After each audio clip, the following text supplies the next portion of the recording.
This is a concert that many of us at the Australasian Orchestra have been wanting to perform for a very long time, and I can't wait that we're finally about to share it with everyone.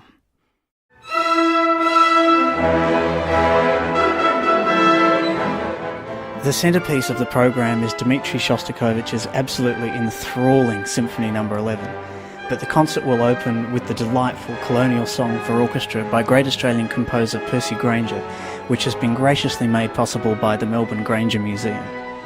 We will also be working with percussion soloist Brent Miller to perform the fun Above Ground Percussion Concerto by Queensland composer Robert Davidson. Brent is quickly becoming quite a renowned player in Australia, New Zealand and elsewhere, as he is a simply superb percussionist, and I'm really glad that we are going to be working with him in this concert.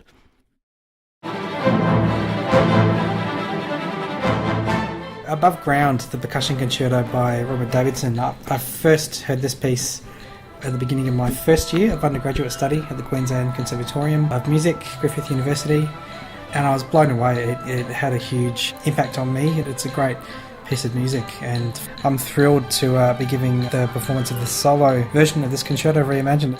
So in this concerto we've got a first movement that's really joyous and melodic. It explores the vibraphone a lot. Also what we would call a multi-percussion setup, which is basically just a collection of percussion instruments put together in one setup for one player.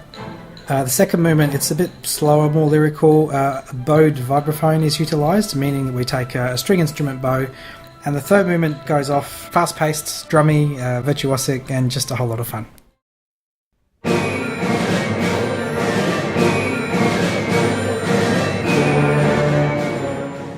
Dmitri Shostakovich is one of the greatest composers the world has ever seen.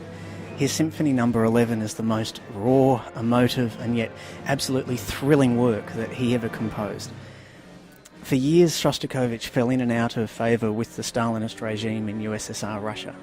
Composed in 1957, his 11th symphony was the first that he composed completely free of the Stalinist regime, with it portraying events of the Russian Revolution, hence the title The Year 1905, as well as serving as Shostakovich's outpouring of grief on behalf of his fellow countrymen and anyone who had suffered oppression. This symphony was a deeply personal one for Shostakovich, with it reportedly initially being envisaged as a requiem symphony of sorts.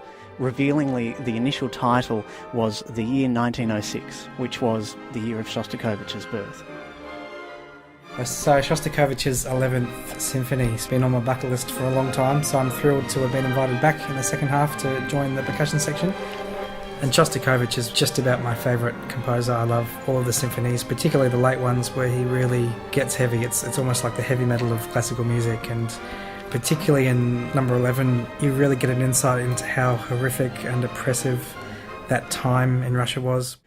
But as emotional as this symphony gets, it is one of the most captivating and truly amazing pieces of music ever composed, with it being an incredible thing to experience live in performance.